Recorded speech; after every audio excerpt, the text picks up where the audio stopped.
అందరికీ నమస్కారం అండి. మాజీ మంత్రి సిదిరి అప్పలరాజు కుటుంబంపై చంద్రబాబు సర్కార్ కుట్రకు పాల్పడిందని వైఎస్ఆర్సీపీ అధినేత మాజీ సీఎం వైఎస్ జగన్మోహన్ రెడ్డి ధ్వజమెత్తారు. అయితే అక్కడ యాక్సిడెంట్ను హత్య కేసుగా మార్చి సిదిరి కుటుంబంపై కూటమి ప్రభుత్వం కుట్రలకు తెరలేపిందన్నారు వైఎస్ జగన్మోహన్ రెడ్డి గారు. అసలు ఆ యాక్సిడెంట్ కేసును హత్య కేసుగా ఎలా మారుస్తారు?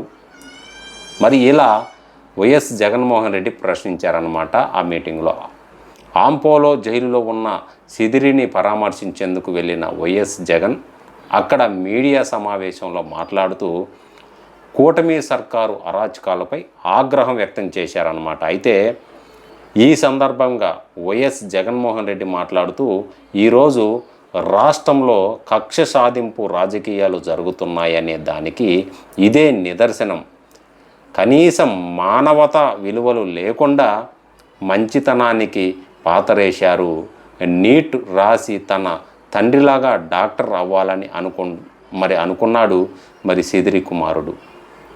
తెలుసో తెలియకుండా యాక్సిడెంట్ చేశాడు, కానీ కేసును ట్విస్ట్ చేసి హత్య చేశారని కుట్ర చేసి సిదిరి కుటుంబాన్ని ఇబ్బంది పెడుతున్నారని ధ్వజమెత్తారు జగన్మోహన్ రెడ్డి గారు.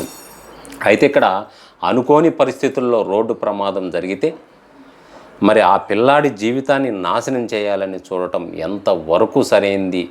బీసీల్లో సిదిరి మంచి నాయకుడు, వైఎస్ఆర్సీపీ నాయకుడు కాబట్టి చిన్న పిల్లాడు చేసిన యాక్సిడెంట్ను కుట్రగాను హత్యగాను చిత్రీకరించి సిదిరి కుటుంబాన్ని ఇరికించే కార్యక్రమం ఎంతవరకు ధర్మం అని జగన్మోహన్ రెడ్డి గారు ధ్వజమెత్తారు. అయితే అతి సామాన్యమైన కుటుంబం నుంచి వచ్చి వైద్యుడిగా ఎమ్మెల్యేగా మంత్రిగా పనిచేసిన అప్పలరాజును ఇబ్బంది పెట్టేలా తన కెరీర్ను నాశనం చేయాలని దుర్మార్గపు ఆలోచన చేస్తున్నారని వైఎస్ జగన్మోహన్ రెడ్డి మండిపడ్డారు.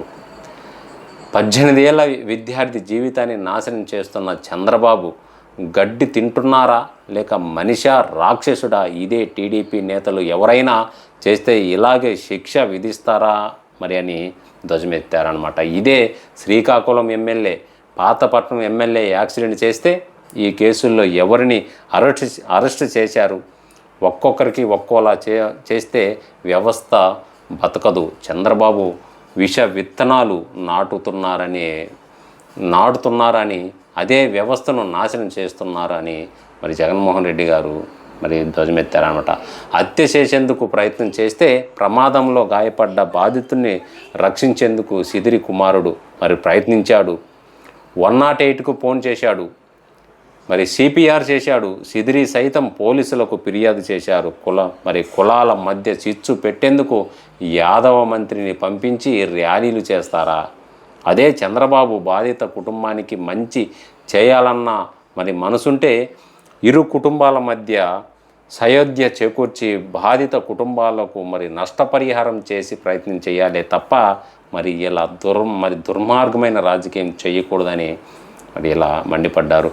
పేదలంటే ప్రేమ లేదు, బీసీలను ఓటు బ్యాంకు కోసం వాడుకుంటున్నారు. చంద్రబాబుకు బీసీలు కాదు, యాదవులంటేనే ప్రేమ లేదు. ప్రకాశం జిల్లాలో యాదవ కుటుంబం దాడి చేసి తిరిగి ఆ కుటుంబంపైనే కేసు పెట్టించిన ఘనుడు చంద్రబాబు నాయుడు గారని జగన్మోహన్ రెడ్డి గారు ఇలా అన్నారు. చరిత్రలో తొలిసారి యాదవ మహిళను వైఎస్ఆర్సీపీ విశాఖ మేయర్ని చేసింది. ఆ తర్వాత చంద్రబాబు కుట్రతో ఆమెకు పదవిని దూరం చేశాడు. విశాఖలో యాదవ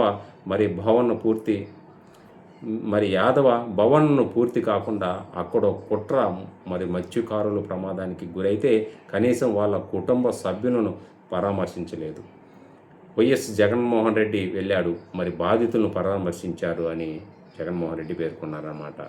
అయితే ఫిషింగ్ హార్బర్ను అమ్ముకుంటున్నాడు, మత్స్యకారుల జీవితాన్ని నాశనం చేస్తున్నాడు. సూపర్ 6 సూపర్ 7 లేదు, అమ్మ ఒడి లేదు. నోరు తెరిస్తే అబద్ధాలు, చేస్తే మోసాలు, ప్రశ్నిస్తే వాళ్ళ మీద తప్పుడు కేసులు, తప్పుడు ఆరోపణలు. జీవితాలు నాశనం అవుతాయన్న జ్ఞానం లేదు. సిదిరి అప్పలరాజు కుటుంబానికి వైఎస్ఆర్సీపీ అండగా నిలుస్తుంది.